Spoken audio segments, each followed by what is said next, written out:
IPS Ajay Raj Sharma, ये वो नाम है जिसने यूपी में डाकुओं का सफाया किया, एसटीएफ में रहकर श्री प्रकाश शुक्ला को ठिकाने लगाया और इंटरनेशनल क्रिकेट में फिक्सिंग का भी खुलासा किया। जमींदार परिवार में जन्मे अजय राज ने 1965 में इलाहाबाद यूनिवर्सिटी से एमए कंप्लीट किया। इलाहाबाद में रहने के दौरान पहले अटेम्प्ट में ही सिविल सर्विस में सिलेक्शन हो गया।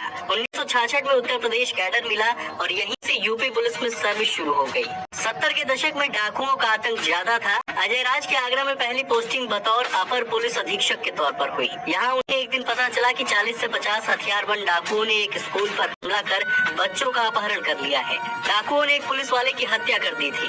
इस घटना के बाद अजय राज ने डाकुओं के खात्मे की कसम खाई। इस घटना के 4 साल बाद 1970 में उन्हें बदला लेने का मौका मिला।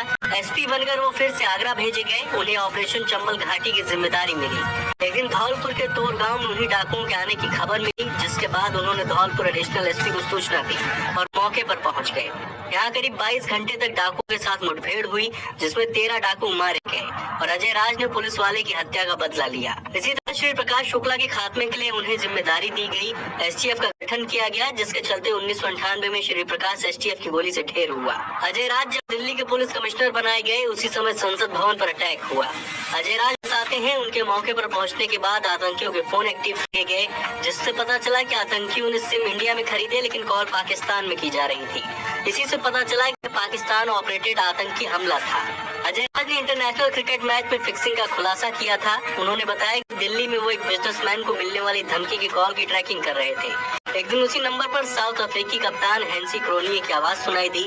उस नंबर पर दुबई से कॉल किया गया था। फोन पर मैच जीतने हारने की बात हो रही थी। इस मामले में कई चेहरे भी सामने आए थे।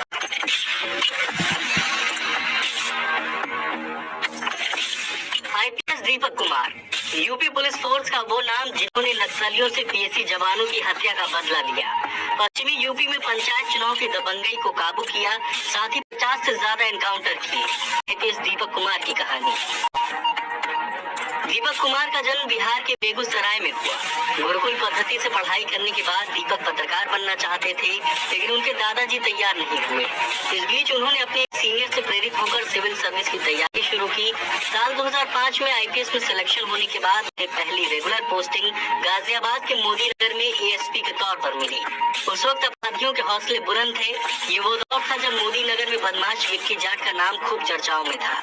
उसे पकड़ने की जिम्मेदारी दीपक कुमार को मिली। बदमाश को पकड़ने के लिए दीपक कुमार ने उन पीड़ित लड़कियों का सहारा लिया जिन्हें विक्की रेप के बाद ब्लैकमेल करता था। विक्की ने एक दिन पैसे मांगने के लिए एक लड़की को फोन किया। जैसे ही बात दीपक कुमार को पता चली, पुलिस फोर्स बदमाश के पीछे लग गई। इस दौरान पुलिस को देखते ही विक्की जाट ने फायरिंग शुरू कर दी। एक गोली इंस्पेक्टर के पेट में लगी, जिससे वो घायल हो गए। इस घटना को याद कर दीपक कुमार कहते हैं कि ये देखने के बाद ऐसा लगा जैसे मौत उनके सामने से गुजर गई हो। हालांकि टीम ने हिम्मत नहीं हारी और पुलिस की जवाबी कार्रवाई में विक्की ढेर हो गया। 2009 में दीपक कुमार के लिए पंचायत चुनाव में गुंडई रोकना सबसे बड़ा मिशन रहा। उन्होंने दबंग और आपराधिक बैकग्राउंड के लोगों की लिस्ट बनाकर उन्हें चुनाव न लड़ने की नसीहत की। कुछ माफियाओं ने इस पर रिएक्शन दिया, जिसके खिलाफ एक्शन में कुछ माफिया मारे गए तो कुछ ने सरेंडर कर दिया। इसके बाद उस बार कोई भी आपराधिक रिकॉर्ड वाला व्यक्ति पंचायत चुनाव में बड़े पदों पर नहीं होता। साल 2011 में दीपक कुमार ने सोनभद्र में स्थानीय लोगों की मदद कर अपना नेटवर्क बनाया। फिर नक्सलियों की जानकारी निकालकर पीएसी जवानों की हत्या करने वाले नक्सली गुट के मास्टरमाइंड को गिरफ्तार किया। साथ पीएसी जवानों के असलहे भी बरामद किए। इसके अलावा उन्होंने 2017 में एसएसपी रहते हुए लखनऊ में शिया सुन्नी के जुलूस के रास्ते में बदलाव कराया। ऐसा इतिहास में पहली बार हुआ। दरअसल लखनऊ में जुलूस के दौरान हर बार विवाद होता था। इससे निपटने के लिए एसएसपी दीपक कुमार ने ये फैसला लिया था।